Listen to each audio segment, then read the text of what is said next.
6:02, November 10th, so regular council meeting. Roll call, Keith Warning, Present. Bill Coffey, Here. Mike Netlin, present. Johnson's here. Bill Hodge is not on yet. We got Brett Gagnon Pellick here, present. Stand for the pledge of allegiance.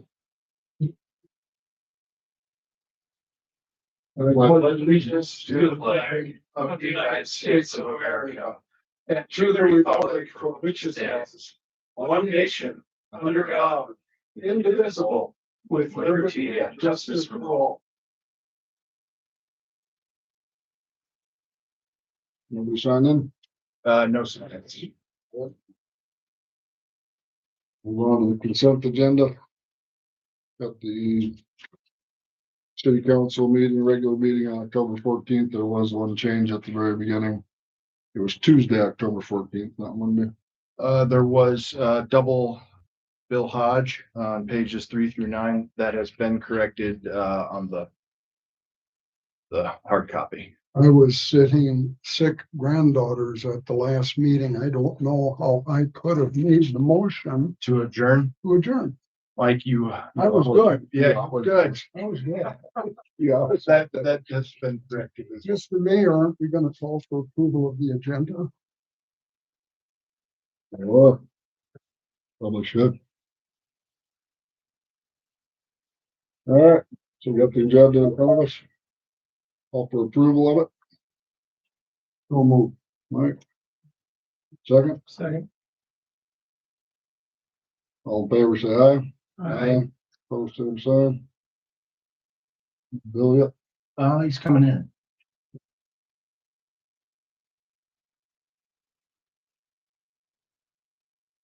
Any other changes on the consent agenda for the October 14th meeting?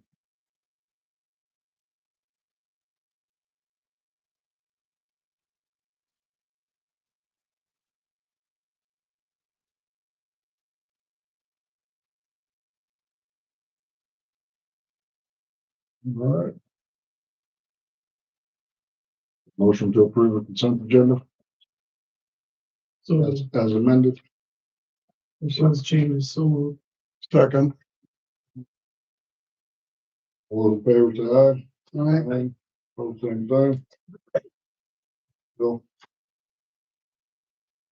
Okay, on the public hearings, we don't have any. Commissioner meetings are from planning and zoning. October 2nd, informational. Gets us into new business. having a difficulty getting another member on the board for planning and zoning. I think we have what possibility. Gotta talk to the guy yet In this, live in the city or outside? in the city.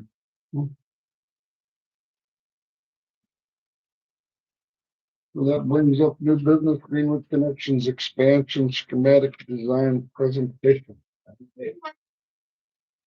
Mr. Monica. Good evening, everybody. No. If you don't know me, I'm Justin Moniga with ICS, and I have my cohort, Brandon Miller. Brandon Miller with ICS, be there going. So what we're gonna go through today is the schematic design. It's the first milestone in the design process, and it's just that very, very schematic. More than likely, what you're seeing today, the footprint's gonna change. There'll be design changes. This won't be the final.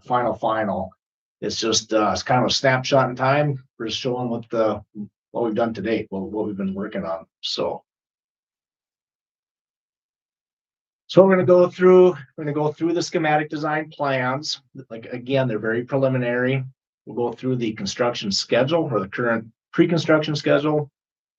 Go through the construction valuation estimate, the summary page of it. Review the overall project budget, and then at the end, hope to get board recommendation to move to the next phase, which is design development. So, next slide. So this is just a rendering, a potential site improvement rendering, showing the gazebo, potentially some sidewalks, some landscaping, kind of giving an elevation view of the courtyard area, kind of the main, potentially a main entrance in the kind of the knuckle. Is that, old building and new building? This would be all new. Or is it, it's all This would be new? all, this rendering would identify the all new. Yep, it's just a potential rendering, so. Next page, and I think we have Eric on with, or we have Tuan. So Tuan, I'll turn it over to you and let you go through the space summary and the architectural floor plan. Yeah, good evening, everyone. I think we may have met a couple of meetings ago. My name is Tuan Johnson, and I have Eric Nelson with me from Wold Architects and Engineers. And like Justin mentioned, you saw the rendering of the potential courtyard. And as he said too, some of the program that you will see tonight may change. Right now in the space summary, we have 13 one-bedroom units and 8 two-bedroom units. But we're working with Laura and her team on the arrangement of the units, so we may actually end up with 12 one-bedroom and 2 two-bedrooms, so for a total of 20. But again, we are tweaking some of those details right now. So one highlight to the addition is the community room with a potential grab and go cafe, which we hope that it will serve the community well. And then you saw the outdoor patio. And then we have a lot of support spaces as required by the Minnesota Department of Health, because this building will also have an assisted living license, even though it can welcome residents. Don't necessarily need all the levels of care. And then one other thing that we're working through is whether we need a enclosed indoor parking lot. So as you can see, the space summary listed out all the resident spaces, support spaces, infrastructure, which is mechanical and electrical. And then we have a total gross square footage of about 24,700. That's roughly what we had reported to the city in the summer. I believe we were in the same ballpark of 24,000 square feet. And then the next slide is the general floor plan. At this point, like I mentioned, we are working through opportunities to make it a little bit smaller. As you know, it affects cost. So we're working through to eliminate one unit. And then I believe since we met last time, we also consider making some of these units a little bit more efficient. So our one bedroom is closer to 800 square feet, and then our two bedroom is closer to about 1,000 square feet. But we're going through design and finalizing the layout of these units. Did I miss anything there? I covered it. Anything else that we missed? One question there. Yeah, I guess on the preliminary floor plan that was put together, there was X amount of square feet for both the two bedroom and the one bedroom apartments. Now you're condensing that. I guess my question to you, Justin, is why are we doing that now as we're starting to roll this thing out as far as, so you sold us one thing on X amount of square feet, and now you're pushing everything down. Why is that? Well, I think that'd be twofold, be a little more consistent with the existing senior living facilities. They're quite small. These are bigger than that. And we're looking at adding a parking garage that was never anticipated. So trying to live in that same funding, the same budget, trying to still get the housing units that we need and potentially get parking, closed parking. That was one of my thoughts, is if they're gonna be independent living, they're gonna have vehicles and they're gonna wanna have a garage. There's nothing available over there. I have a question for you is that when we looked at the project and we looked at the cash flow is based on X number of units, and now one unit is being cut away, what effect is that having on the projected cash flow and the debt service coverage? It's not actually cut away. We started with 20 units, right? Well, we actually started with 21 units, correct? I believe. We started with 20. We started with 20, but we had located the building in a location where it would conflict with some of the existing mechanical and, I think it was a transformer, right? And a gas service.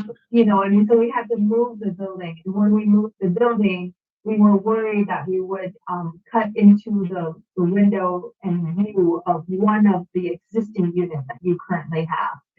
And as part of the design, that we're able to maybe potentially restore that unit, so we won't touch the unit that you currently have in the Woodside Manor building, and then still have 20. So I understand this is a little confusing, but back in the summer, we had proposed only 20, but because we shifted the building around, we thought we would have to decommission one existing unit, and that's why we had to add another one to the new.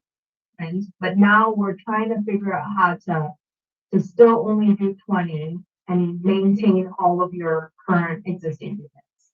So we still have the same, I guess, the same cash flow as we would before.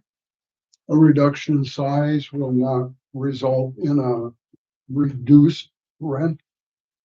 No, and actually go to It won't that, change it. go to the next Won't slide. change the monthly rent at all. Right there. These are the actual gross square footages for the 1 bedroom and 2 bedroom. They're not much different from what we had. Yeah, so we Yes. didn't squeeze so much of the unit. We didn't make them small in a way that it ceased to function as I mean, they are still very spacious in the grand scheme of things. I think when we first started, the 2 bedrooms had 2 full bathrooms. So the each bathroom has its own shower tub, but in this new rendition, we made one of the bathrooms into a half bath. So you still have a toilet and a sink, but in terms of the shower, we maintain it for the master suite. So I think those are some of the moves we made to make the units a little bit more efficient. And How do these revised square footages, how do they compare to what we currently have? They're more. They're 100 square feet, both of them are 100 square feet more than we have in each of the units. In each of the Mhm. 1 and 2 bedroom? Actually, the 2 bedroom is 200, isn't it? 600? 200 more, because you're current 2 bedroom. Yeah, 200 square feet more. 100 square feet, yeah. 6 and 8. So If you I was just going to say that, sorry, that when you ask about how it's going to affect our rent that we have, if you remembered, we really, by putting in the 3 million, we were really scaling back on the rent that we could charge. And that also plays into it partly because we have to we're making it affordable for Monaga. And making it affordable for Monaga means that, I mean, that one at 1,100 square feet, when you looked at the footprint of it, I mean, you think of 1,100 square feet in a house and people have 1,100 square feet in a house, you're looking at what? How many 20 or 30 something by, what does that come out to be? That's a pretty good size apartment that we would have there, which is a pretty good house that some people have. So I think to make it more affordable for Monaga and talking about the cost and getting what we need to get with a garage added on, which we didn't really think about before, which is like, yes, a garage is necessary around here. So affordable for Monaga. We still can charge the rent exactly what we were talking about before because we were still charging low. Well, I just read in the Greenwood Connection minutes, there was talk about scaling back and eliminating 1 unit. That's where I came up with that. Yeah, and eliminating of the unit in our current, it wasn't scaling back. So one of the existing units, which is the red where it says laundry, want to point that out. Yeah. That's our current. That's the one. That's the current unit, yeah. And it was a possibility that it was would have to eliminate that unit in our current, but as you listen to her, she's saying they think that we can use that one. So she had added one in the other, now she's just gonna subtract it. It still leaves us 20.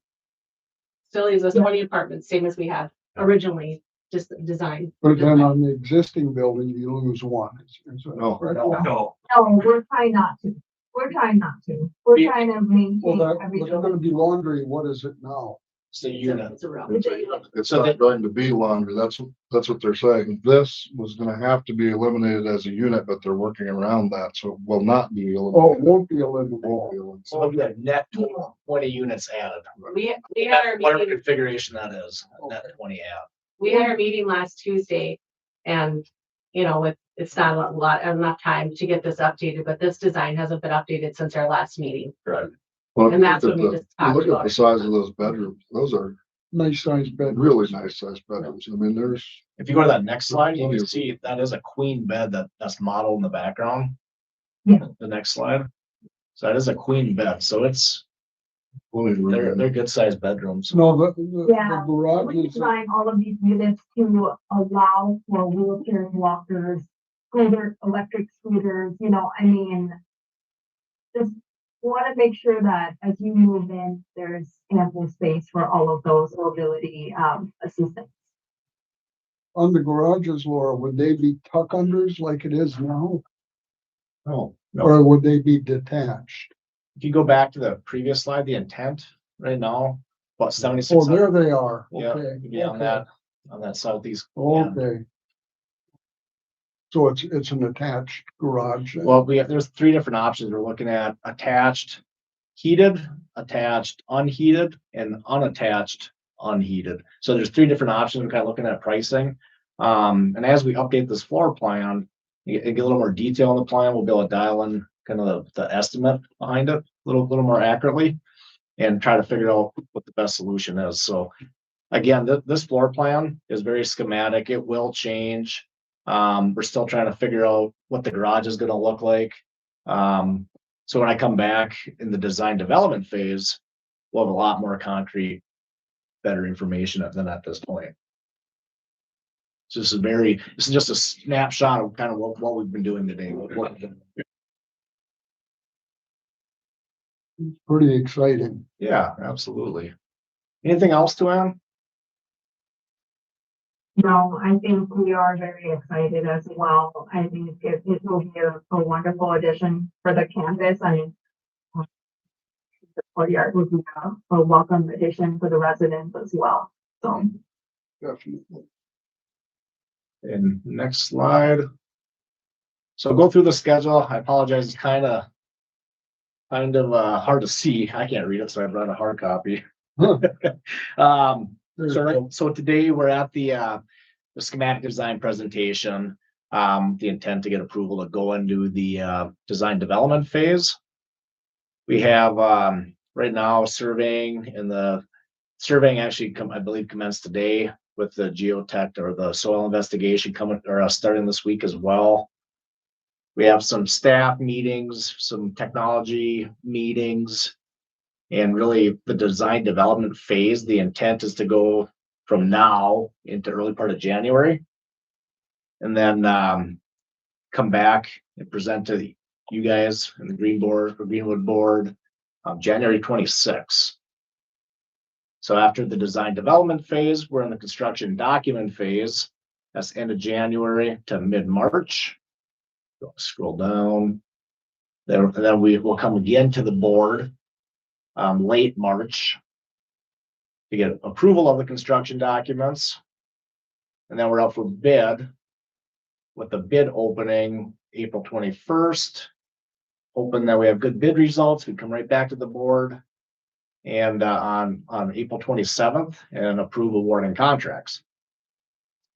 And the driving factor behind our start date is the plan review, state plan review process, and the Minnesota Department of Health process. You can see I have 65 working days. That varies. We're hoping that's accurate, but we did get where Joanne and I talked last week.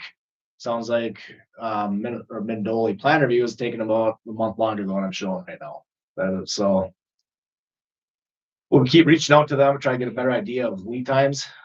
But that's kind of driving the start date. So right now we're showing June 15th, and we're hoping to maintain that June 15th start date. But really permitting is going to be kind of the driving factor behind that. And how long would you allow for the construction itself? So construction, we have about 9 months in To actual completion? to completion. But you'll see here, we'll wrap up with a mid-June start date. We'd be wrapping up early April. We're still gonna have to do the summer site work. After Yeah. road restrictions are up, about March Yeah. or May 24th, we'd be wrapping up the site work. Got about a month for that. So, it would open up for residents and sometime in May or June. If we want to open up the residents early part of July, because we want to get all that site work done. We don't want residents wandering into our construction area. Yeah. Are you guys still doing the committee meetings or design stuff? We had a design meeting last week, yes. So, we haven't really had anybody, I mean, if you want to be involved in it, Let me know when you have and do my best to get to them. Any other questions on the schedule? All preliminary. Yep, it is preliminary. I'd like to maintain our pre-construction schedule so we can hit our June 15th start date. But, yeah. So the next page. So we went through and did a schematic design estimate. Schematic development estimate. This is just summary pages. So right now, base bid, we're at what's that, 6.8. Then I got these adders for potential garage adds. Like I mentioned earlier, alternate 1 would be the attached unheated garage. Alternate 2 attached heated. Alternate 3 is unattached unheated. Kind of give you an idea on those costs. These costs are based on carrying the same exterior finishes as the senior living. So we basically, masonry wainscot, LP smart side above the wing, or fancy siding above. There's opportunities to build this at a reduced cost from what I'm assuming. This is just matching, so the garage essentially matches the housing area. That's what these are based off of. So the next page shows our overall budget. You can zoom in. You recall we're going with that 9.2 million. We have permits, owner costs, offsite costs at 120,500. Fees, services, and budgets. Just kind of factoring everything in, just shy of that 1.8 million. We have some dollars for furniture, fixture, and equipment and technology. Oops. And then finally, our construction cost is 6.8 million. And then with a contingency balance of 340,000. So it all equaled 9.2 million that were the overall project cost. And so right now, what we're showing at a schematic level is right in that, right where we should be at this phase. excluding the garage. Excluding the garage, but that's as we get skipping this next step into design development, we're trying to figure out how that garage looks and what do we do? Could we reduce footprint a little bit to compensate for that? Laura, would you be charging for garage space like you do now? Or would it just be part of the rent? We'd get a stall. I mean, we could charge, we charge now, so we charge an additional, but How much is garage space or we'll now? make the rent higher and they get a stall. You How much is the garage space now, Laura? 60 60 for the unheated. for unheated, 65 for heated or something like that. It's not a lot. Monthly, but I mean, if we don't have enough for every apartment. We don't have a garage space for every apartment right now. But if we were to build that and build a garage space for every apartment, is what we've talked about. Then, we could just include it as part of the rent. Increase the rent enough, then we'd be guaranteed that much more. I didn't catch talked it. How about- many stalls were in that garage that you had on there? Was it more than the 20, 25. 25? The other thing we talked about was that we don't have a storage space planned in this design. Right now, we have a storage space in our assisted living. And we talked about, would we need another storage space? Well, the garage we wouldn't have to do it. We wouldn't have to change the design to add storage space. I imagine that storage space gets used by the residents, doesn't it? Yeah, it does, but we've had some, it depends, you know. Now we have a lot of our garages used, so we have more storage space open. When we have less garages used, then we have more storage space that's rented because we don't have garages, so. You know, ones that have a garage tend to put it in their garage, their extra stuff. You know, they're not big, but they have usually enough room for something in the front or something like that. So, Well, I agree with Would Jody. this garage be just an open floor or they have an individual? Right now, we're intending Yeah. to be open floor. Okay. Yes. I guess that's the thing. That's the thing, what I mean, you're gonna, we talked last week, sorry. You're probably thinking, what, open cat store? We talked last week about doing stalls and seeing what that would cost, but, hasn't been time to get a quote on that yet, so. That would add like a lot of extra cost if you're putting extra walls in over. It would. Yep. Yeah, and I think one thing that we have learned designing senior living is sometimes, if we have too many stalls and smaller doors and openings, sometimes we get residents running into them. And so it's just the upkeep and maintenance of that, you know, there's certainly trade-offs. It's often to allow more parking and just one wide doors for residents to drive in and out. Well, I agree with Jody's observation that if we're gonna have independent living in the building, those folks at a high probability are gonna have a car. And seniors don't wanna have to walk on snow and ice and shovel snow off the car.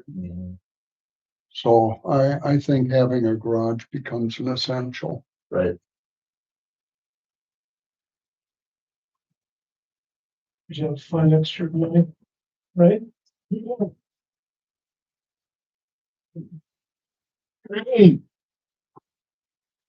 That's why we're trying to look at, that's why the apartments were downsized. Yeah.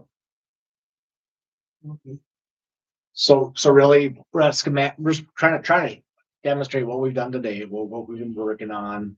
There's gonna be changes. We're gonna try to find the best solution, with the least cost impact. We're really just looking for the green light to go to the next design phase. So we recommend approving the schematic design as presented with authorization to proceed with the design development documents. That's what we're looking for today.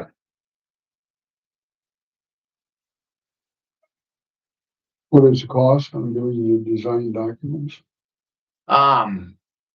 It's all the, it's kind of hard to identify that. So if you remember, we agreed to go through the DD phase. I don't remember that exact cost off the top of my head. It won't take me long to find it, but, we are able to identify if the funding's gonna be there. And, if not, we weren't able to cash flow the project, essentially didn't have the funding, we would have a hard stop at that point. I don't remember what that exact total is. But we do have that agreement in place, if you guys recall. Yeah, cause we had approved that, I believe, we approved up to that point. I think, was that part of the surveying and then the soil, everything was kind of get all that done in case, No, it's separate. was that separate? By Okay. separate motion, let me see. Yeah, well, was that the It's in same, soil. was that the same night? I don't remember. Yeah, probably. But it was kind of the, Laura, did your board approve going to the design development phase? No? They haven't, we had our meeting after. It's like with our board meeting so late in the month and the council meeting mid-month, and it's different than what it was before. It's hard to get, like, you're talking weeks in between there. So, if it had been last week, maybe then they would have been able to push it and have it ready for the board. So no, our board has not, but they were all invited to the meeting tonight. Well, we could do like we did on another part of this project where we approve it subject to approval of the Greenwood Connection Board. When's your next board meeting, Laura? 21st, is it? 22nd? Sometime. Whatever the fourth, Might Monday. be the 20th, maybe the 23rd. 22nd. I mean, Oh, they're not gonna hold, I mean, you don't 24th. expect, When them to stop. We'll give them That's just 2 minutes or work session. Originally, it was approved through to the next. I mean, I don't know that even an approval has to be made tonight to give them a consensus. And I think that's what I had talked with Brett about as well. Like a consensus that, we have a consensus that moves forward, because originally you already did approve it to move forward to the That makes sense. to the Yeah. DD stage. It was already approved. I don't remember that job, trying to look to see what that dollar amount, but yeah, it was 89, the schematic design, and then was 89, and then something, and then the design development was 89, so it was like close to 200,000 for the. Yeah. To go to that phase, so, and that had already been approved, that was in this, what we signed, which we said that there would be a. It'd be a hard cutoff. Yeah. Yeah. You get funding. Yeah, Yep. there wasn't funding. Plus that, that information can be put up on the shelf, so if you ever wanted to entertain looking at it, again, we can pull it up and start it. Absolutely. Start. Because we own all that information. Correct. So do we have consensus to move forward then? I would say. I'd say so. Good agree. Are you there, Bill? Lost him. Oh, there it is. You agree to move forward on this, Bill? Okay. Very good. There's a consensus. All right, I appreciate it. Have a good evening, everybody. Thank you. Thank you. All right, and then in your packets, we have the new nuisance ordinance that came back from legal. I just, We looked at it at planning and zoning, and it'll be going for public comment at our next planning and zoning meeting. And the same with the cannabis hemp business ordinance, that's also back from legal and will be going for public comment at the next planning and zoning. These are for you guys to look over in your spare time. If you find anything way out of whack, let us know, but like I said, Did P and Z address any of the attorney's notations on this? they're all added in here where the notations are, it's in the text. And then we'll go to the public hearing with it and see where it goes from there. And if everything goes well with the public hearing, it'll come to our next council meeting for approval. Finally. I've got to set a date for budget meeting for liquor, still water, sewer for our enterprise funds.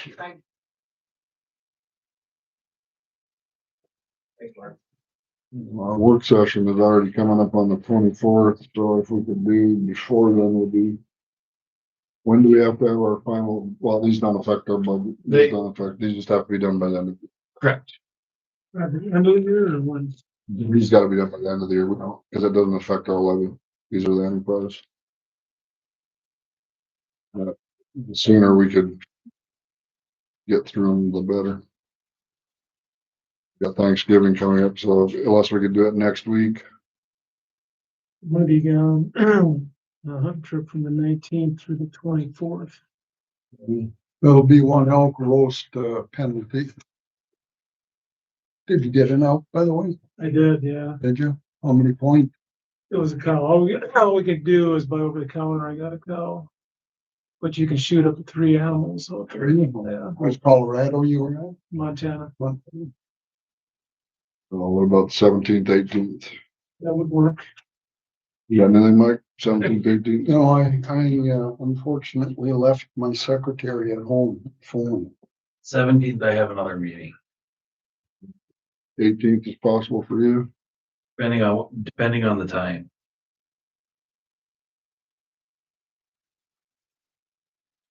Time works for you, Jerome. Well, anything after 4:30 would work. 5 o'clock on the 18th.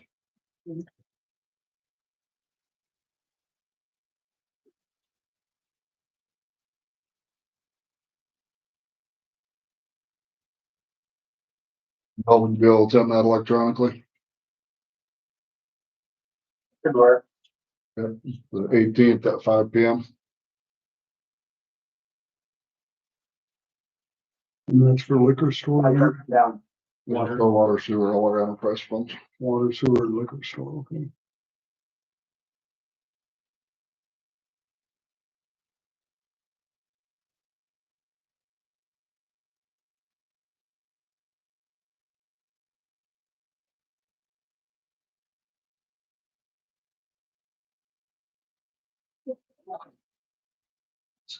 Just one question, that the enterprise funds, I mean, what?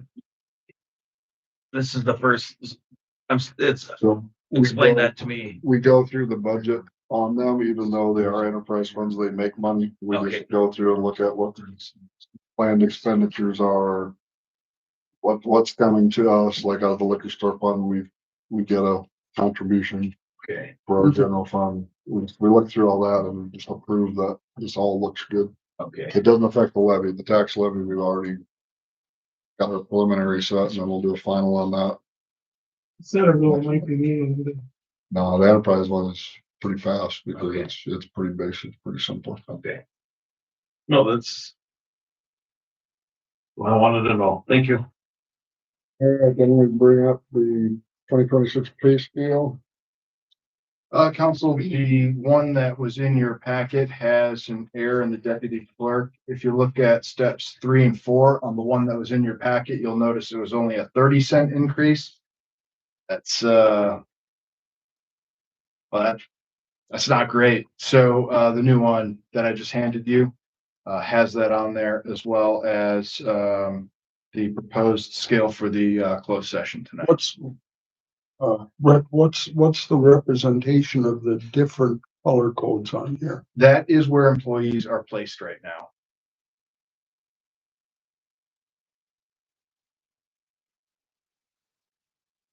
So the supervisor is, the salmon color? No, that is not it. Yeah, I just, I broke them up between administration,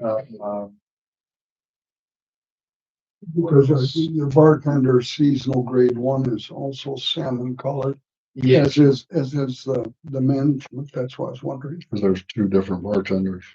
There's an assistant manager and a manager on the grade 2. But the seasonal grade 1 is also a salmon color, but it's also green. So we have 2 at that position, and you're saying On different steps. on different Yes, steps with yes. 2 bartenders, right? well, there is, one bartender. There is an assistant liquor store manager, and then there is, Laura. Oh. Heather, excuse me. And the seasonal grade 1 and seasonal grade 2 are also our mowers, Ralph and Jim. Jim.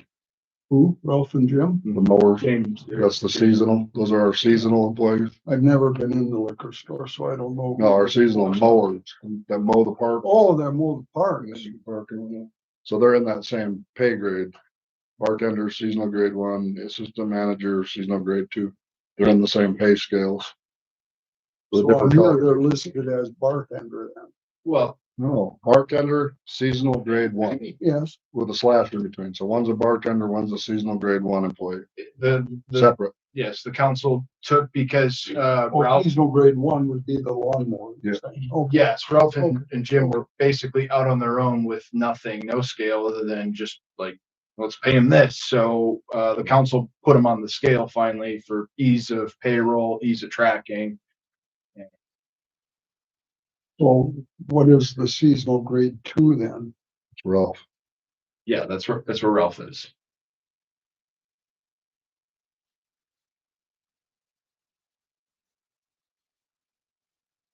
I got a question on the camp building maintenance manager. Did we get a letter of employment engagement or agreement signed? Well, So is he's not union, is he? well, I think we'll talk about this in the closed session. Yeah. Oh, They're in a limbo state there. Yes. oh, okay, we can do that. Fine. And we're only approving, what we're asking to approve here is just the city part, not any of the union stuff. It's the pay And grade. for this, the- this represents the 3% increase Correct, over what it was in 25. correct.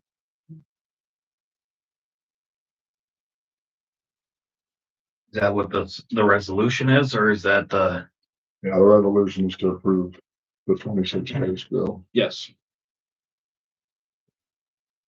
I'm gonna go ahead and read that, Rick. Except for the LES, so that, Yeah, no, LES, That's not LELS and included. Teamsters are not included in Yeah, this at all. okay. A resolution of the City Council of the City of Monogah, Minnesota, adopting the 2026 pay scale for city employees. Whereas the City of Monogah, Minnesota is committed to maintaining a competitive and equitable pay structure for its employees. Whereas the city has conducted a review of its pay scale to ensure alignment with current market trends, budget considerations, and the responsibility of each position.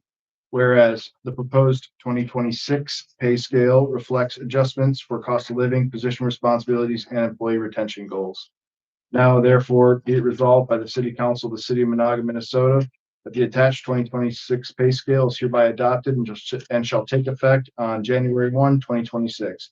Be that further resolved, that the city clerk is directed to implement the 2026 pay scale and ensure all relevant payroll adjustments are made in accordance with this resolution.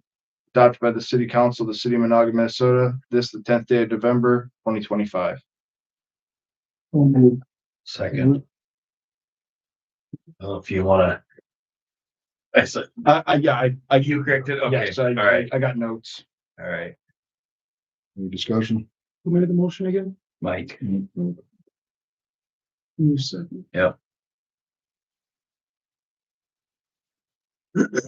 All in favor, say aye. Aye. Post same sign. Carried.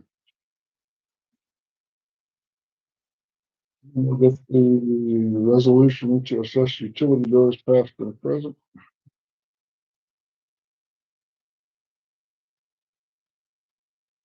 So minor context, council, and we all know about the 6-year back billing. The individuals that haven't elected to set up any pay plan or pay anything, they're only being assessed 1 year out of the 6.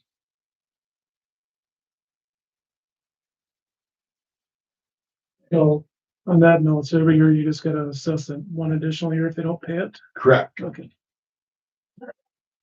This is resolution 2025-32, resolution of the City Council of the City of Monogah, Minnesota, certifying delinquent utility accounts to property taxes. Whereas the City of Monogah, Minnesota provides utility services to properties within its jurisdiction.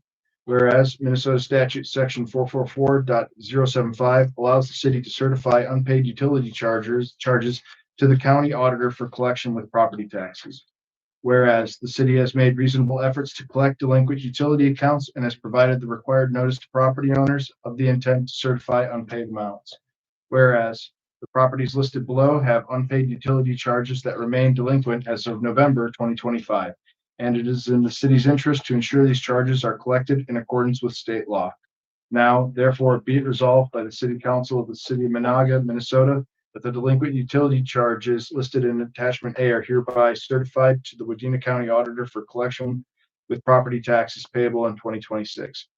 Be it further resolved that the city clerk is directed to forward a certified copy of this resolution to the Wadena County Auditor for implementation. Adopted by the City Council of the City of Monogah, Minnesota, this the 10th day of November, 2025. I'll make that motion.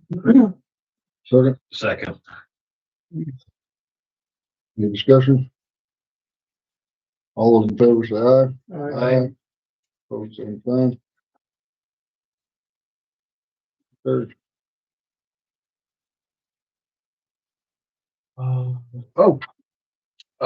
Yes, this is a staff request for a shredder.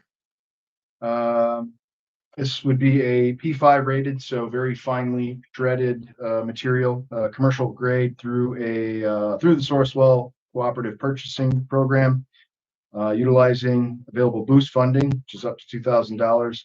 P5 unit meets recognized security standards, Department of Intelligence Order 66399 for confidential data destruction, and will ensure proper disposal of sensitive municipal documents. This acquisition supports compliance with data privacy requirements, reduces the volume of paper records stored on site, and improves office efficiency. City routinely handles and disposes of printed materials containing confidential or proprietary information. Therefore, investing in a high quality shredder is a proactive measure to safeguard data and mitigate liability. I have done some homework, council, and you'll see on the subsequent sheets here. Doesn't have a picture, but it's a pretty big unit. It'll come up to about my waist. Handles a lot of paper. I am going to continue to work with Sourcewell to find the best deal on this, but this is a pretty reasonable snapshot of what it costs, which is $2,083. In part of the motion that I'm asking the council for is an additional $250 on top of the 2,000, just to ensure that we can get the right piece of equipment here. Basically up to a maximum of 2,250 is what you're Correct. looking at. Correct. That's a quick question. No. No. Yeah, yeah. I'll make a motion. Yeah, let's have a motion in a second. Then we'll- I'll make the motion to. A second. Second, I guess my only question is related to the police department having that. Is that fire department room still full of storage there for? Would you be able to use that shredder to clean that room out? I mean, this has been going on for 5 years since I've been on this council, Yes, so you'd be able to get that. So if you open Yeah. up that space for the fire department. because we got a shredder, with my boost funds, but it's not the security that we need for that. We have 7 file cabinets full of people's personal insurance documents is what it is. And I have, when I started up here, the next of kin that's still living from that case actually reached out to me and she will come pick up those file cabinets once we have them emptied. Can we, So, yes. I mean, for Amy, can we get the the shred company come in and, I have asked numerous times to get the shred company here. I mean, that would be, I mean, ultimately, if we had just seven file cabinets, that's gonna be hours Are of they sitting there shredding. Stack full, a big drawer. They're stacked full. Yeah. I burned, well, this last one, time we did the this one will city, do 16 pages at a time. I mean, you can shred fast. It's still gonna be hours of someone sitting there, and more than likely Amy having to sit I there and burned shred it, 30 you know. boxes when we lit the brush pile on fire out there. So that, it was a lot of work, but we got. If we get caught up, it won't be this. Oh, no, but I'm just saying, for Amy, when she can get rid of it, dispose of it all, can she have the shred, initially just have the shred company come in, take all those boxes, shred it, that way that room can be emptied out. I mean, truth be told, once the shredder gets turned on and it starts cutting paper, it goes fast. It really does. And I definitely have some experience in shredders. And I can tell you that this shredder that I have as the example, that'll cut through a box of paper in maybe 10 minutes. If you're standing there feeding the thing, your paper's gone. And we won't have any excess cost involved by bringing somebody in to shred it. Right. But it's still gonna be excess cost. I mean, it's Amy's time when she could be doing other things. Well, she doesn't have to be the one. Controlling, instead of sitting there shredding boxes, you know. Cases. How much does it cost to have a shredder company come in? That's what I'm asking. You said you looked into it, but I mean. No, I've never gotten approval to have them come in. When I started, I asked. And I never got approval to do it. So I've coordinated with the bank a couple times and then it was too much, maybe a box at a time. So that's why when they lit the pile last time, I made stuff, filled up the back of my squad and we threw boxes in there and burned them all. And this quality of shredder. Do you know, Laura? Well, You use them. Yeah, and we did a lot of shredding and it cost us like under 2,000. But at the time, whatever they had over at the city, over at the Head Start building or whatever, I had actually told them, I don't remember how many boxes they have in their lot, right? And I had told them that they could have it shredded, $200 and brought it over to shred it, but they didn't want to do that at the time. They wanted to burn it, have them burn it. And I said they could just bring it. I don't know if it was a matter of bringing it over. Now, if the truck comes for ours and we do need to call it, we do need to have them come by the end of the year, probably have, they can probably come over here and would just, if they can't, I mean, I don't know if you want to bring it over there, but if they can come stop over here, it would just be a matter of they're already in town, they're already gonna do it. We can do it all under ours.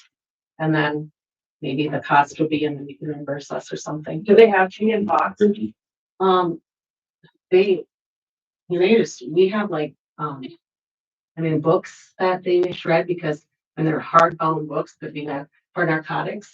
So they would just like dump the whole book. I don't think so, but it's some way to get them in there. It's a big thing. They just dumped the boxes of books. If we can coordinate, yeah. Yeah, and I'm not You- saying, I mean, nice for you to have something ongoing that shreds like that, but I'm not thinking I get the shredder, but for Amy's sake of get her stuff.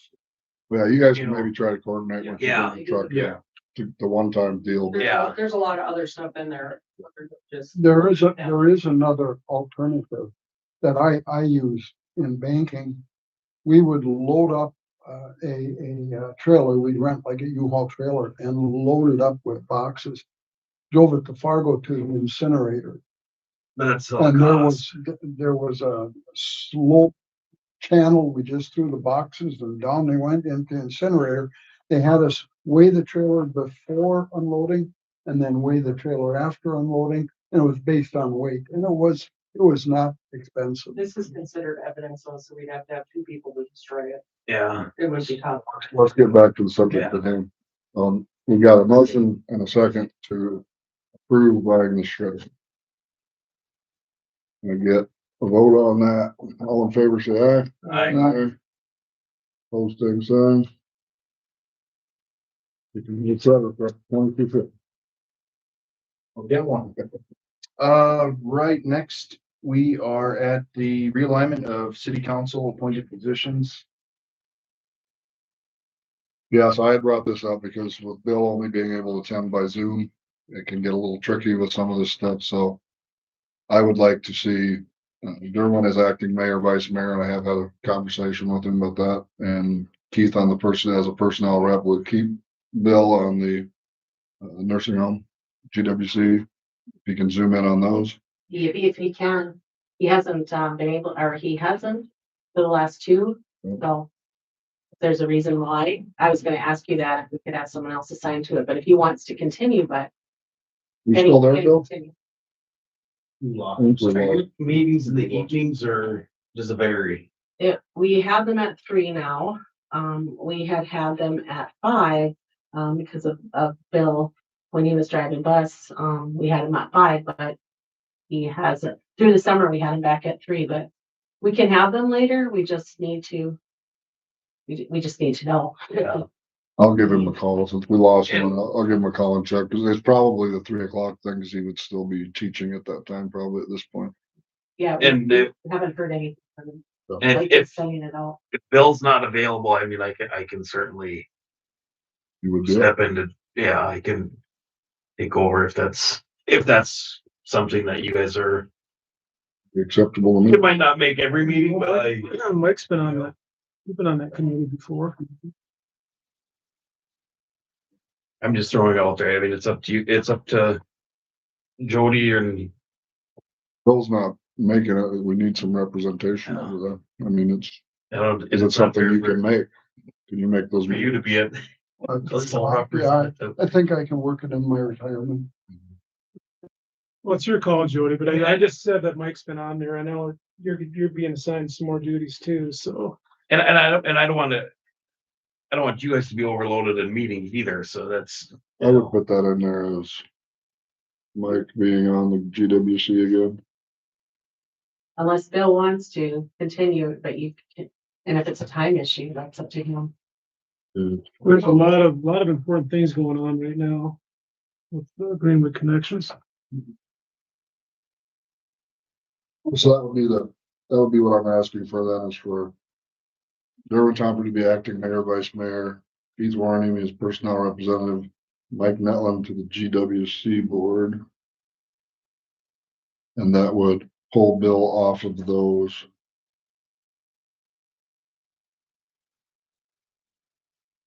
That would be effective immediately. I'll make that a motion. I'll second. Any discussion?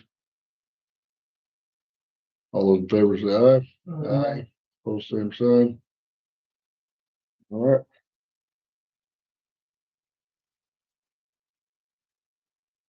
We'll have to catch eat up on our negotiations, when we can do that, we go into closed sessions in there too. Yeah, Otherwise, I mean, I can certainly swing in tomorrow. Even Wednesday. Oh yeah, tomorrow's a holiday, Wednesday. You want And to do that? that might actually work better for me. Oh, veterans get caught up. Yeah. Caught up on where we're at. That way it doesn't prolong the meeting tonight. Just donate. We have a resolution accepting donations. There's a single typo. I'm gonna correct it as I read it, but it is 1,100 from the Gateway Alliance. Whereas the city of Monaga gratefully acknowledges the following donations in support of Public Works, the Fire Department, and the Sounds of Spirit Lake. $1,100 from Gateway Alliance in support of the Sounds of Spirit Lake. $50,000 from Sourcewell in support of the City Hall roof replacement project. $36,687 from Sourcewell in support of the Public Works equipment purchase of a skid steer and lawnmower. 6 bottles of wine from Johnson Brothers valued at $78 to Northbound Spirits. Whereas the contributions help support city equities, road maintenance, and the overall well-being of the city of Monaga. Now therefore be it resolved by the City Council of the City of Monaga, Minnesota, that the donations described above is hereby accepted with sincere appreciation. Adopted this the 10th day of November, 2025. Resolution number 2025-33. Make that motion. Second. All in favor, say aye. Aye. Motion's approved.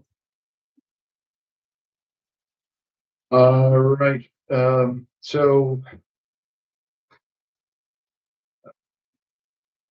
the state says we have to take it, so here we are. We made a policy for it. This policy is like the Earn Sick and Save Time, this is a standalone policy. So whatever is in the personnel policy will be subordinate to this policy. The reason why I elected to keep this separate is because we don't exactly know what's going to be changing between now and the new year, and whatever growing pains are going to be coming from next year with this specific policy. So if there are changes, they can be addressed separately without having to go through the whole personnel policy.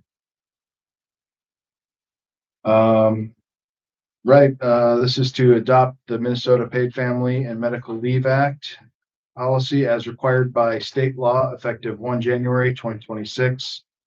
The PFMLA is a statewide program established by the state of Minnesota mandating employer participation in payroll contributions to fund paid family and medical leave benefits. Adoption of this policy ensures the city remains in compliance with state requirements and positions staff to administer the program as prescribed by the state.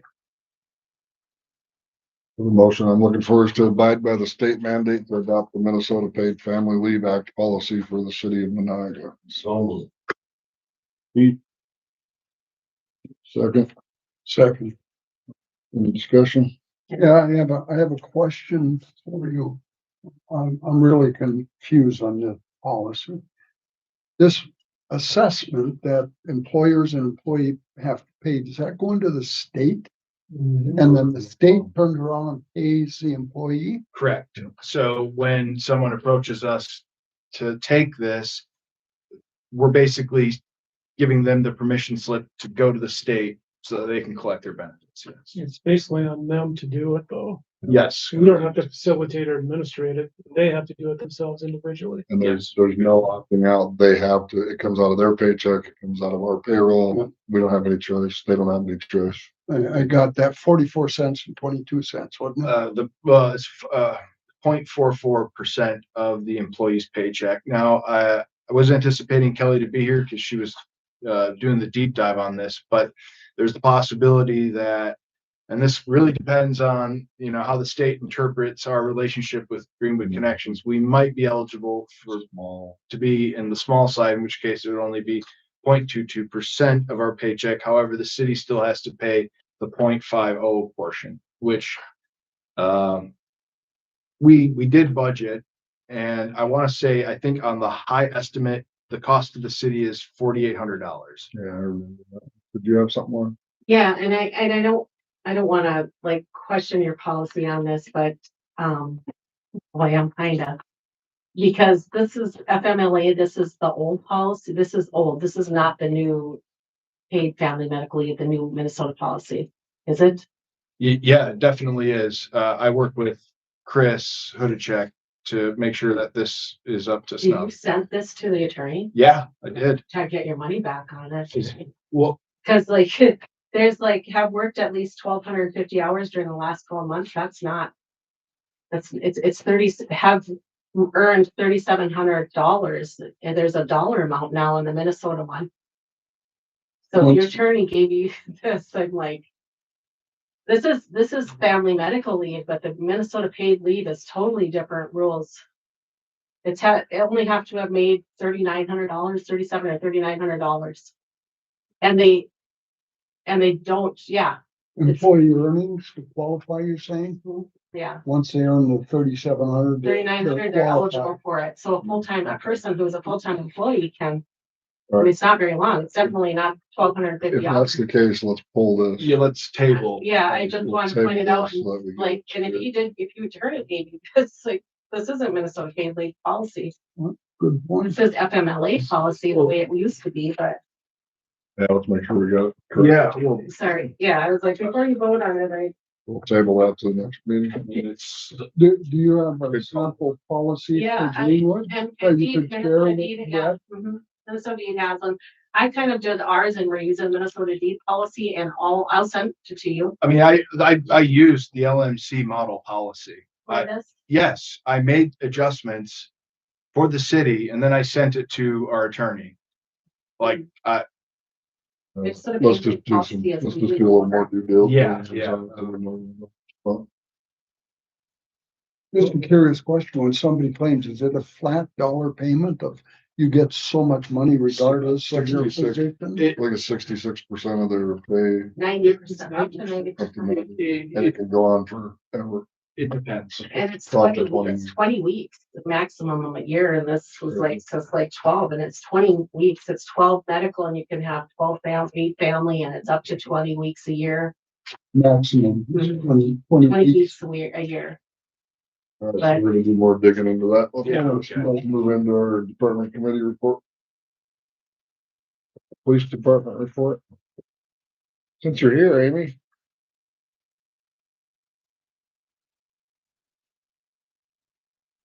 Good evening. Like, All right, from October 9th to November 6th, we had 174 calls. Does anyone have any questions on those? Looks like pretty normal stuff, With that, pretty normal stuff right away. pretty normal stuff. We were busy, yeah. Have you encountered any truckers using their Jake brakes coming in town? Hear it, yes, encountered, found them, no. I mean, that happens all the time. You hear it, then you go out there and it's like, oh, okay, which truck is it? Unfortunately, oftentimes it's local businesses that should know better, but We don't have a sign though coming in that says no Jake brake, do we? Yeah, we do. yeah. Is there? Noise laws enforced or something like that. State citations, we had 3 driving after revocation, 1 NSF check, which is somebody wrote a bad check, 2 habitual barking, 1 dog at large, 3 no proof of insurance, 1 failure to report a property damage accident, 1 speeding ticket, a minor consumption, and a DUI arrest. What's the 4th degree? Yeah, what is 4th degree DUI? That's the lowest It's your first. misdemeanor. You're basically your Yeah. first offense. Yeah, if you're an 08 or more. It's First. like first offense, yeah. First Basically, DWI. they don't have any aggravating factors, which would be a prior, or you're over what, a 1.6, or you have a kid in the vehicle. So it's your first one. Okay. Yep. We had administrative citations. We had 5 speeds. Arrests, we had the DUI arrest and then a second degree assault. Second degree assault's a felony that involved a firearm. You can see the mileage on our squad cars. And then miscellaneous information, Derwin, maybe you noticed we finally got our Monaga sign moved. I don't know why they didn't put it out at Willow. That's really like we specifically said Willow Avenue and I'm like, we're almost there. Maybe, I don't know, maybe they have some kind of requirements that they just couldn't put it all the way out there, but At least it's farther out than it was. it's further out than it was, so.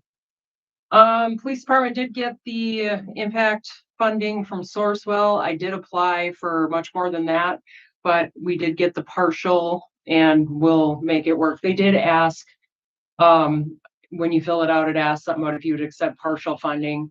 We're grateful for whatever we get. It just obviously kind of changes plans with what we are going to go with. So I think what we have to have it used in a year. So we're gonna have to do some shopping around with that amount and what we have saved already. Yeah, they can replace your squad. So I think what we would do is we would replace mine. I'm at, 90, over 92,000 now. It runs fine. I think it's gonna rust apart before anything. And then what the plan would be is to give, the new to us, we're gonna go with used again, but something newer than what we got with Derek's. Officer White would take that and then I would take the Tahoe. I try to keep them in the newest ones. So, And you take over his top. correct. The problem is cars start nickel and diming, and it's been like this for years. They, at about 100,000, they start nickel and diming. So it just starts We breaking. budgeted some capital outlay for that. So we have 10,000 sitting there now, and then for 2026, we did 15,000. So with this, we should be. And you can also seek donations. I can, yeah, the hard part about it is with Derek's, we got, we got lucky with that. I would say we found one that was the same year as his, that we could just transfer all the equipment over. Equipment is ridiculous expensive for them. And not only that, the outfitting them is over $4,000 now. So there was a really nice squad on there that we had found, Sabika found it too. That was all outfitted for 49,000, but it sold right away. So we're not going to be bending over backwards to hurry up and spend the money. I think we'll kind of drag our feet a little bit, see what comes in. They do get a lot of them that are outfitted already. So we have that option. Mine is still, knock on wood, I've had no problems with it. Well, and it's great that we did get at least that much. Yep. We don't have to spend it January 1. That's a nice part about it. And we're not gonna go with anything new because the prices are absolutely outrageous on new squads. Plus, you never know when you're gonna get them. And more often than not, I know the county had a problem. They got one, needed a new motor before it even got on the road. Or they have these recalls that come out, but the recalls are so severe that you can't drive them, but we don't have parts for them, and then they end up sitting there parked, and we're not really in the position to run into something like that. So we'll drag our feet on it and see what comes and goes through, online for their inventory and see what we can come up with. So, there was something I want to talk about that I didn't put on here, but, Brett did put it in an email. I have somebody that's interested in working part-time. And I was looking to see if I could get approval to go through with that. He worked here years ago when Scott was here. And, he's interested in coming back, doesn't care what the pay is. He just really loves the job. Where is he working now? He was the chief in Burndale. Is he retired? He is old enough to retire, but he still loves working. And this would be like a part-time. Yeah, part-time. There's no guaranteed hours. It's, we don't use a lot of part-time, but it's needed for like when we ran into the issue with Derek when he got hurt and then Joe was off for a month. It's not something that like, say an officer takes a whole week off that we'd fill every shift. It's like, hey, maybe we want somebody on a Friday and Saturday, because that's when, that's usually our busy times. How many hours a week would you, on average, anticipate? I wouldn't even say we'd use them Per every se week, per month? maybe a day a month, if that. Sometimes we have full coverage for a couple months at a time and nobody takes any time off, What effect does that have on our budget, Brett? Midsummer if we needed someone. I mean, really that, Because then the benefits would apply and all of that, wouldn't it? No, No, because he'd only one day You only need a part-time. month. it's not, Randy Athman. He works part-time in Sabika. He was on Ty's roster. The expense that we would have, he has a vest, he has all of his equipment, he has everything. We probably have uniform shirts that fit him, but being the fact he's not on our roster is we'd have to do a psych eval on him, which is something they change now for anybody to get added to a roster. And I think we can do that in Brainerd. I don't know what it costs, but I can. Who's already on our roster? Here. Yeah, Postport changed it like, what was it in 2024, I think. Yeah, Does he have to be qualified at the shooting range too, or is it? He qualified with us last weekend when we shot.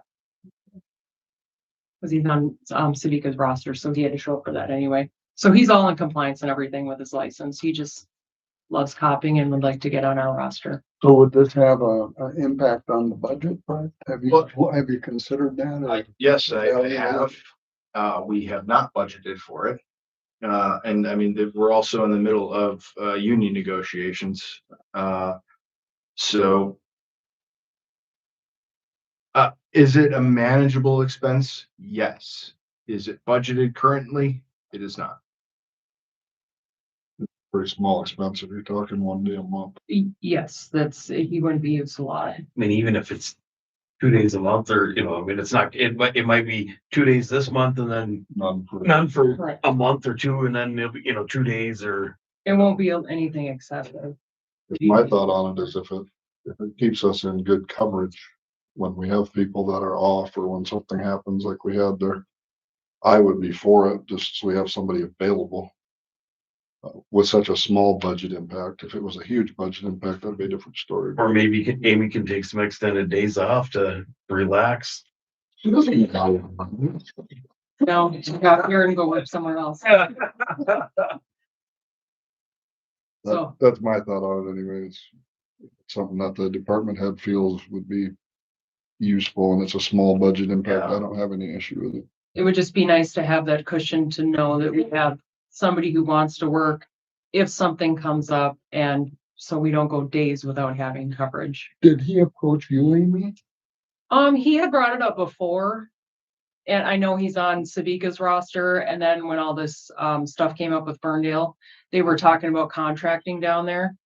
And they actually have their meeting tonight on it, and he just decided to resign because I don't need the job, I don't need the stress. He's happy to come here and work for $22 an hour.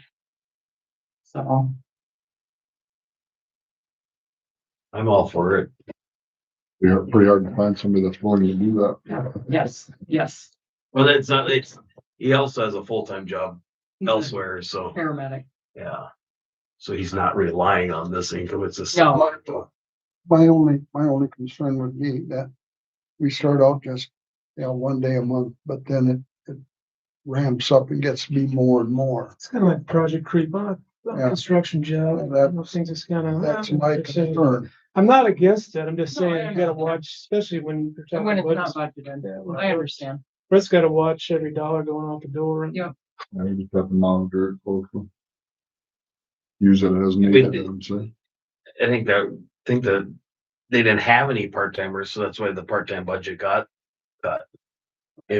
And so there had always been a budget for part-time officers because, well, when Scott was here or when Adam was I here. think when Adam they was had- here, he had 7 or 8 people on there that was part-time. When Joe took over as Cleo, he cut everybody except for one, Joe Schoen. And then when I started here, we only had one on there that lived 8 hours away, and I cut him and just told him Oh, yeah, I remember this. he's not, basically we were paying him to come here to complete his mandatory training for his license, but he wasn't working any shifts. Yeah. So And it yeah. wasn't cost effective for us. So that's why the part-time budget just got eliminated, is all the part-timers. I think when Betty was here and I still had one part-timer, it was like, is it $3,000 or $4,000 is all that was in there. Yeah, I would say public safety is paramount. I mean, you need somebody that can respond to calls and so not to give out, your operational scheduling, but when these guys are gone or whatever, is it the county's responsibility to cover for us, basically. Correct. Well, when we encounter situations like we just went through where both officers are injured and both officers are off duty. Poor Amy, I don't mind she doing got- it. She got. No, I don't. know you don't, but you should. I love working. I don't mind doing it. It's just like, But if we can It's get tough someone that sometimes. can give Amy a little bit of Breathing room. yeah. give her that cushion So there. we're gonna make this consensus or a formal motion, so it's formal motion or what? Since it's a budget impact, we should make it a motion. I agree. I'll make a motion that we hire let Amy hire part-time officer. I'll second that. At what step are you talking? The part-time is always at step one. Part-time officer as needed. Right, as I said earlier, my only concern is that can tend to creep up and get to be more and more. So, no. You have my I word that will not hope happen. that would be closely monitored. But then in next can year's do- budget, we can figure out Yeah. what you spend, Yeah. add in a little bit more. So, Next, we got a motion by Keith, second by Mike, to allow Amy to hire a part-time officer as needed. All in favor, say aye. Aye. Both same sign. You may hire. Thank you, I appreciate it. Any other questions? or- Well, I have a question I'd like to ask you, Amy, and that is, in reading the review messenger, and I'm sure you've talked to your guy about this, that I see that Sabika just passed a level 3 offender ordinance. Correct. What are your thoughts on adopting a lender 3 ordinance? I am not a fan of it, and I'm not a fan of it because so Wadena County has around 70 registered predatory offenders, and that was my thing when I worked down at the county. I was in charge of monitoring all of them. And the only, out of all the levels, you only get a risk level when you go to prison for your offense. A majority of people do not have a risk level. Wadena County only has 3 that are level 3. That's the only level that is public. I guarantee that almost everybody in this room associates with, hangs out with, or knows somebody that's a registered predatory offender that you have no idea that they are. Statistics show that the rate of if somebody is gonna perp on somebody or offend on somebody, it's not gonna be a registered predatory offender. I understand their purpose with that is because they had an individual living in their community, like a block away from the school, that was living in a camper. And that's kind of what fired this whole things up. There was some kids that lied when I was working and said that they saw him grab a child and drag this kid into the camper. And it kind of blew up into things. So he drew a lot of attention because somebody found out he was a registered offender. He was not a level 3, did some public record digging. My concern was, I know Sabika ran it past their city attorney. I always have concerns about lawsuits involving that because you, as a registered predatory offender, you don't have any conditions that says you can't live. They have a right to live just like you and I do, unless they're on probation. Probation is the one that actually sets the conditions for them. So once you complete your probation, you can live wherever you want. There's no restrictions, nothing. So the policy is kind of useless. Well, if you have an ordinance, you're going to get a misdemeanor ticket if you're living where you shouldn't be living. But here's the thing about it is nobody's going to know who any of these people are unless they're a level 3. So I don't know. I think it's kind of a double-edged sword. I think there's good intent behind it. But I don't know. Recidivism rate is pretty high for level 3. So basically for a level 3 is you don't complete what you need to do. A lot of times you have to do treatment. There's a bunch of things you're supposed to do. If you're the higher level you are, the more high the odds are that you're going to reoffend. If you have more than one offense, you're bumped up to a higher level, stuff like that. There's a lot of things that factor into it, but there's also offenses that you have to register as a predatory offender, but it's not even a sex-related crime. So there's a lot of information on this stuff. We don't want to go down. That was my thing, and that's kind of what I told Ty. I'm like, oh, that's a slippery slope. I wouldn't want to touch it with a 10-foot pole, but their city attorney, they approved it for level 3 offenders. I think they can't live within X amount of distance and all that. But when you have a small town like Sabika, it's tough because you have the school, you got daycares. I mean, there's not a lot of places. I don't remember what the distance was on there. I don't even want to go down that road on it. My personal opinion. But I mean, we have several living in town right now. None of them are level 3. In Monaga, you mean? Correct. So All right, well, we'll get back. that's where I'm at with that. Okay. Okay, thank you. Have a good evening. Thanks, and From the campground beach, do we? No, Brian will be presenting at the work session. He's gonna have a pretty good product for the council to look at, so. you got the campground shut down now. It is shut down. Any people still staying there? I think we have, one set of hunters There there. was one camper when I went through there the other day. Every year there it is. All right, liquor store, we've got the report sitting here. She'll also be reporting at the work session on the 24th.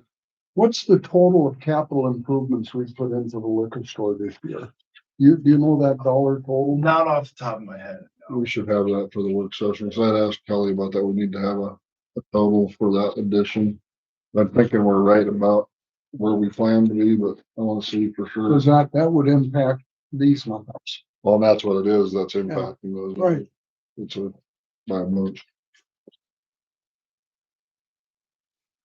Beer cave is pretty cool. They're loving it. I was talking to Heather Friday and she said on that day, they did over $3,000. She was running. She said if she would have had to stock that cooler, there would have been nothing in there. There was no way she was there by herself. There was no way she would have been able to keep up. So they're loving it. And the beer guys love it because they just come in and place their stuff. And Open door, huh? I've heard nothing but good things about it. So it's Good, good. good deal. So what you're saying is it's worth the investment.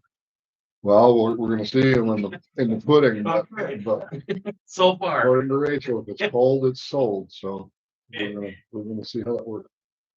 Yeah, I suppose 3,000, I suppose they had a lot of deer hunters come on. And this is kind of their boost Oh, yeah. this weekend and next weekend, so. Actually, a public works, Ron's got his report in there for you guys. Progress. The plow trucks are ready to go. Didn't have to use aluminum sulfide, so stuff's working for the bugs are really working in the pond. It really is.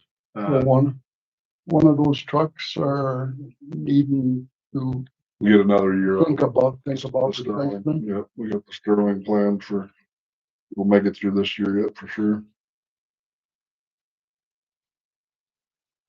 They graded up.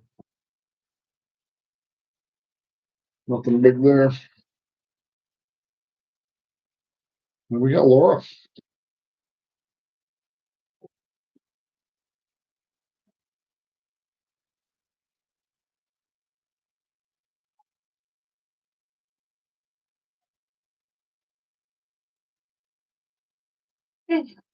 Um. So on this, the very first thing there, did there need to be a resolution or do you need to make a special note of Gene Hendrickson? For the board? I'm not sure on that one. I was gonna call you and point it out to you. Does she have a nursing background or anything? I don't know the lady. She was a school teacher. School teacher. She lives in Spirit Lake. Is she the one that worked at the? Yeah. For a while? Yeah. Yeah, I think She's living in her mother's house. Yeah. Well, it's her house, actually. She bought it. But it was her mother's house. Yeah. Yeah. Okay, now I know who you're talking about. Well, it's got approved by your board too. Yeah, so they have to, they recommend it, so actually have the person, it has to be approved by the council. So when you approve it, it should approve that as well, right? I I think, think that's what our understanding is. Everything that if we approve your minutes, everything that's been Yeah. acted on Yeah. at your meetings is approved. Thank her for doing it. yeah, I know, that's good. We needed someone, we've been after her for a while and she finally agreed to do it and slow it down. Word Oh, out. I'd asked her several times when I stopped in the grocery. Yeah, she was interested, but there was always something else that came up, so. So financially, we had a good month for September, and our skill days were down, but we still had a good month. We had a positive bottom line. Our census for now is 60 today. We have had 14 in our TCU, 46 in long-term care. So we've had, our census is around 60, which is really good as well, but we've had a lot of long-term residents. They've come in for short stay ended up being long stay or come in with the intention of being long stay, but it actually fills our beds. So it's like, well, we think we just need to keep doing what we're doing. So a lot less discharges then. So I'm running about 800,000 ahead of last year. Hmm. That's good. you're doing it. Not overall on the year, so I don't know what you're looking at there. I mean, our profits aren't higher this year than last year, I but was overall on looking the at your year, current period versus the previous year. yeah. So we did have the donation, so that might be something too that you need to call out, but again, you were sure you were gonna, as long as you approve it and, you know, Yes. I don't know if we need to specifically say with donations on it. But as long as it's approved. Thank you. So these ones were all, the family sent all the thank yous. The 165 in memory of a resident, that one was different, but the 2,675 was, the family had designated, so they did the thank yous for the memorials that were sent to them. And then, the other was, for a resident who'd been there for 30 years and, he had a bunch of pictures that he'd painted, no family or anything, and they asked what they could do with them, but everybody kind of wanted them, so they did a silent auction and then don't put the money donating to the activity funds. So that's what that one came from. The performance incentive, we discussed that. The board had given, approval or had, so that they gave their approval for it or recommendation for it. Would there need to be a resolution accepting those donations? When we accept the minutes, we accept the minutes, we'll have them in there. Because you can technically accept a donation on a consent agenda, right? So if there's like 5 items on there and the council motions to accept the consent agenda, then that. It doesn't take an actual resolution. I'll have to double check again, but my understanding is if Greenwood Connection accepts the donation, it's in their minutes. The city council approves their minutes. I hear what you're saying. It's a follow through. I hear what you're saying. But I know the last time we researched that issue, it came back that we were supposed to have a separate resolution. That's why I'm gonna double check. And if that's the case, I'll have these on for the work session. Did it specifically say resolution or did it just say that the council needs to accept? I'm pretty sure it The says donation. the council has to accept it by resolution. Okay, resolution.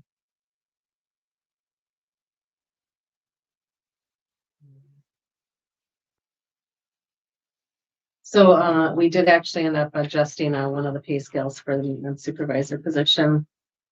You do have a motion for, or, one for the ECPN, right? Just separate. I don't have an specific action memo in here, so because I don't know what the amounts are. I know that you're asking the council to basically continue to opt in, right? Yeah, and I did send it in with a maximum of $40.24 per day.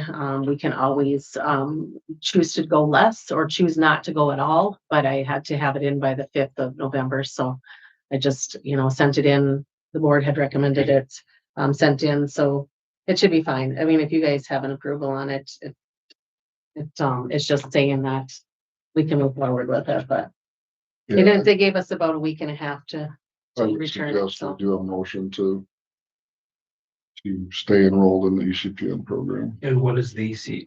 So that's a equitable cost sharing program that cities or counties owned facilities are able to do. It's the city on behalf, and the way that they've done it is basically it's through the payment in lieu of taxes on here in the payment, but so it's really we pay the payment in lieu of taxes and it comes out through the city pays on our behalf that the city can actually, I shouldn't really say that the cities are not supposed to request and require the facilities to pay it back, but they can, since they're owned, they can charge them rent or taxes and other things that they can, that's how the city has typically done it. So Let's take care of that quick. Can I get a motion to participate in the ECPM program? We'll move. Mike, second, Second. Keith. All in favor, say aye. Aye.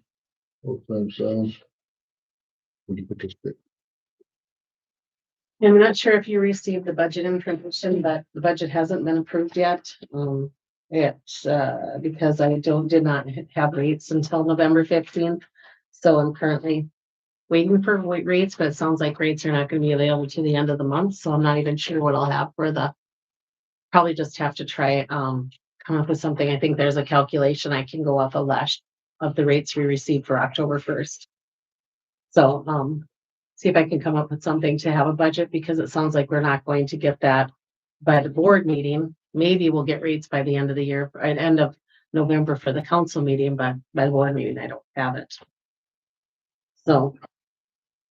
And you are electing to do 100% for single employees? Is So that- for insurance, Yeah, the insurance part of it wasn't in there.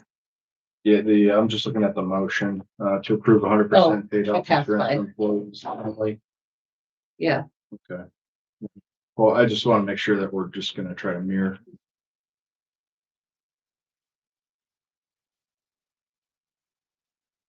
Thank you. I mean, I've had some,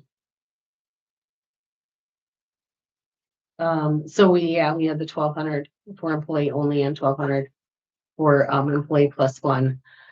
Last year, our employee only was 1,000 and our employee plus one was 1,200. I mean, sorry, the family, sorry. And 1,200 for the family plan, sorry. Yeah, there was such an increase. Our insurance went up 23%. So, What was their claims loss ratio? 116%. That's high in use here. But still, they were kind of surprised that we actually did receive originally 30% and they went down to 23. But they were surprised originally for us to receive 30% increase with 116% Wow. loss ratio. They were expecting more around the Page five. 15-20% increase. I know. Well, Having she family explained group that new insurance as an Yeah. employer, Yeah. you cross that 100%. Yeah. Quite. You're Better, gonna have to, better hold Yeah, on. the 'Cause they're gonna family get you. medical. yeah. So, Did you have like couple of severe cases, heart surgery, that kind of stuff? Yeah, we had Pushed some. it up? yeah. We had some bigger ones. I think there was one over 100,000, so. Which was almost a quarter of it, That doesn't- or a fifth of it, yeah.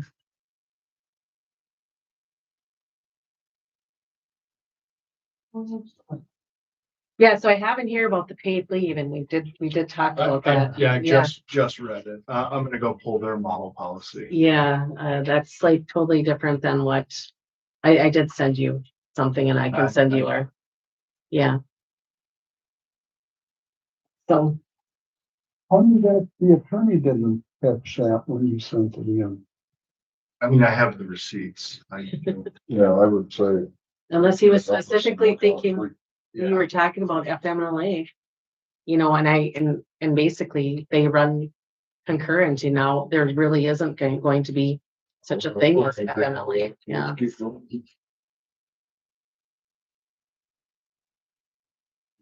Call system and both, please. Yeah, but this is actually so our call system at Woodside Manor, has been like pieced together with different. So we have we have pull cords, we have pendants, and we have, our doors don't have an alarm on them. They have like an alarm that if you go out the door, the alarm will sound after 9 o'clock. It doesn't lock the door. I'm not looking at necessarily something for assisted living for locking, but I've met with a couple companies now, and the reason is we need to change it, but we also need to look at something that's going to be for our new addition. So there's two, it needs to be changed, so we're gonna change it right now, but we need to change it with our new system, our new addition as well. So we want to find something that works and will work when we do the new addition. So they would like the architect, they would like us to have a name or someone they can contact and work with to get a quote. So that's why I'm really working on it right now and getting something in place. So.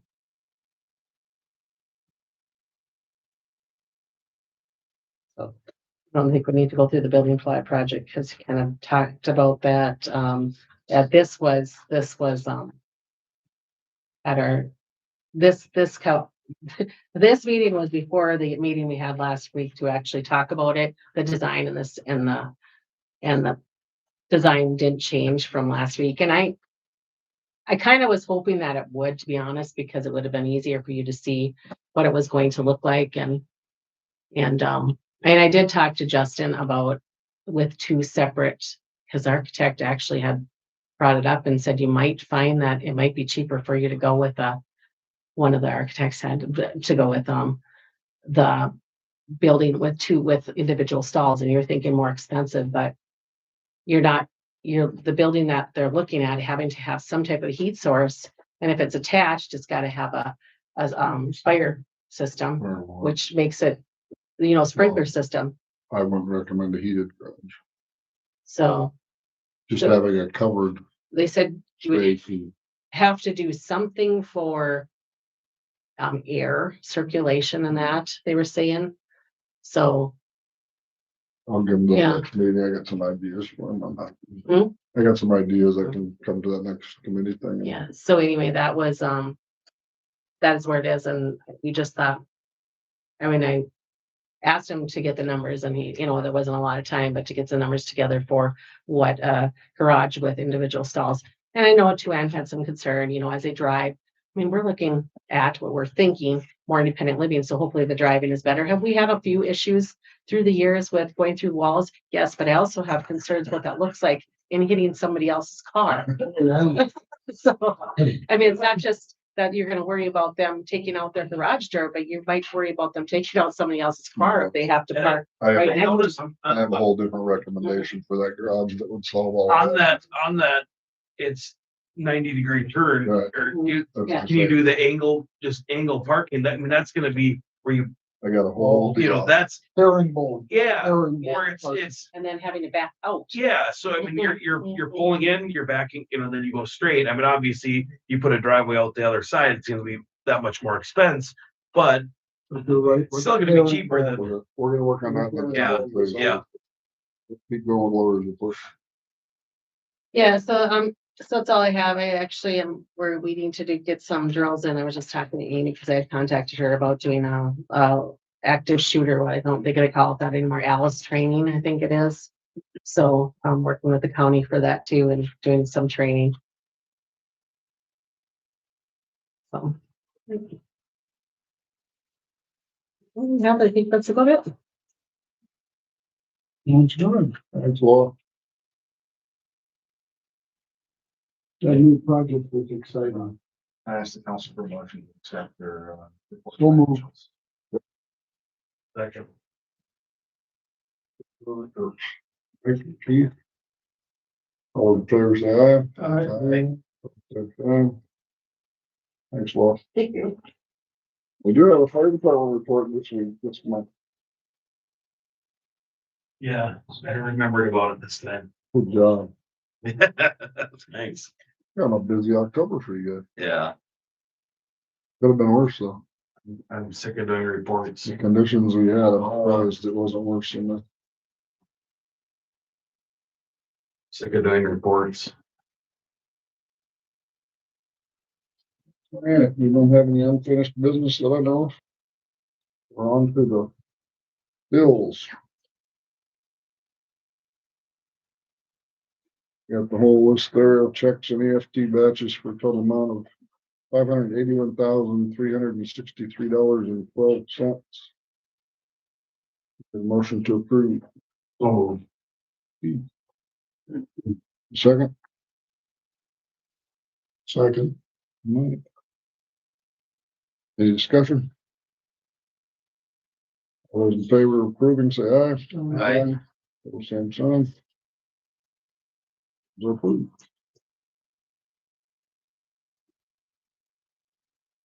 That will take us to our closed session for labor contract negotiations.